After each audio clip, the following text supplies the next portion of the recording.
श्रद्धालुओं, जय श्री कृष्ण, जय श्री राम, जय श्री राधे राधे, जय श्री महाकाल। इस प्रवचन में आपको श्रवण कराएंगे मुनि सुमेधा द्वारा देवी की पूजा विधि का वर्णन।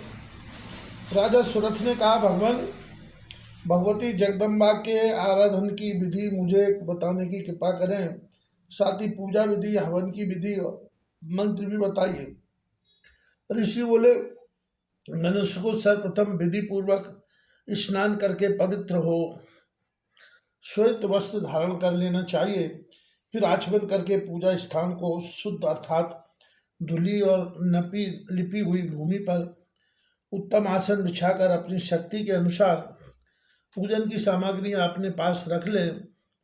तांबे का एक पवित्र पात्र चाहिए जिसमें श्वेत चंदन से षटकोण यंत्र तथा उसके बाहर अष्टकोण यंत्र लिखना चाहिए।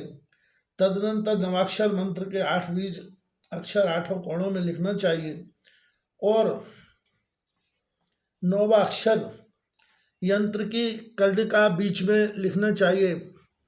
फिर वेद में बताई हुई विधि के अनुसार उस यंत्र की प्रतिष्ठा करके पूजा करें अथवा भगवती की धातुमयी प्रतिमा में शिव तंत्रोक्त पूजा मंत्रों से पूजन करना चाहिए। फिर ध्यानपूर्वक नवाक्षर मंत्र का सतत जप करना चाहिए। जप का दशांश होम, होम का दशांश तर्पण और तर्पण का दशांश विप्र भोजन कराना चाहिए। प्रतिदिन 3 चरित्रों का पाठ होना आवश्यक है, इसके बाद विसर्जन करना चाहिए। हे राजन, कल्याण चाहने वाले को आश्वन और चैत्र के शुक्ल पक्ष में विधि पूर्वक नवरात्र व्रत करना चाहिए तथा इन नवरात्रों में उपवास भी करना चाहिए। अनुष्ठान में जपे गए मंत्रों द्वारा शर्करा, घी और मधुर में मिश्रित पवित्र खीर से विस्तार पूर्वक हवन करना चाहिए अथवा उत्तम बिंडु पत्रों, लाल कनेर के पुष्पों या शर्करा मिले तिलों से हवन करना चाहिए। अष्टमी, नवमी एवं चतुर्दशी को विशेष रूप से देवी पूजन करना चाहिए। इस अवसर पर विप्र भोजन भी करना चाहिए। ऐसा करने से निर्धन को धन की प्राप्ति होती है, रोगी रोग मुक्त हो जाता है, पुत्रहीन को पुत्र प्राप्त होता है, राजच्युत को राज्य प्राप्त होता है। देवी महामाया की कृपा से शत्रुओं से पीड़ित मनुष्य अपने शत्रुओं का नाश कर देता है। विधि से कलश स्थापन करें।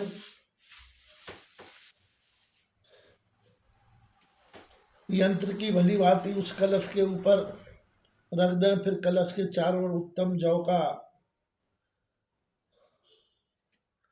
बपन करके पूजा स्थान के ऊपर पुष्पमाला से अलंकृत चांदनी लगाकर देवी का मंडप बनाना चाहिए तथा उसे धूप दीप से संपन्न रखना चाहिए।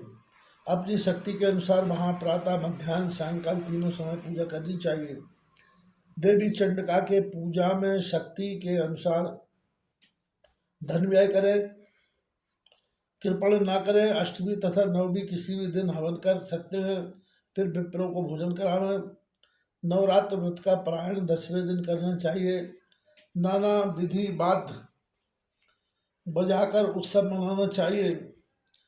इस अवसर पर चंदन, आभूषण, वस्त्र, विविध प्रकार के व्यंजनों, सुगंधित तेल आदि पदार्थों से कन्याओं का पूजन करना चाहिए।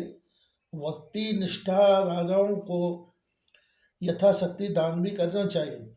इस प्रकार पुरुष अथवा पतिव्रता, सधवा या विधवा स्त्री जो कोई भी हो भक्तिपूर्वक नवरात्र व्रत करता है वह इस लोक में सुख तथा मनोविलासित भोगों को प्राप्त करता है और वह व्रत परायण व्यक्ति देह त्याग होने पर परम दिव्य लोक को प्राप्त करता है। उसे जन्मांतर में देवी की अविचल भक्ति प्राप्त होती है, उत्तम कुल में जन्म होता है। हे राजन, इस विधि से भगवती चंडिका की आराधना कीजिए जिससे शत्रुओं को जीत कर आप उत्तम राज्य प्राप्त कर लेने में लेंगे। और हे भूप, अपनी स्त्री पुत्र आदि स्वजनों को प्राप्त कर अपने भवन में उत्तम सुख इसी शरीर से उपभोग करेंगे।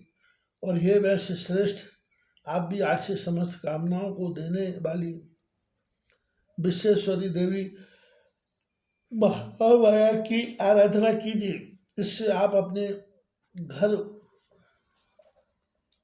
जाने पर अपने लोगों में मान हो जाएंगे और मनोभिलाषित सांसारिक सुख प्राप्त करके अंत में सुख देवी लोक में वास करेंगे। हे नृपश्रेष्ठ, जो लोग वैदिक मंत्रों के से भवानी का पूजन करते हैं, मानव संसार में इस प्रकार के धन वैभव तथा सुख से परिपूर्ण समस्त गुणों के आगार माननीय विद्वान और राजाओं को के शिरोमणि होते हैं।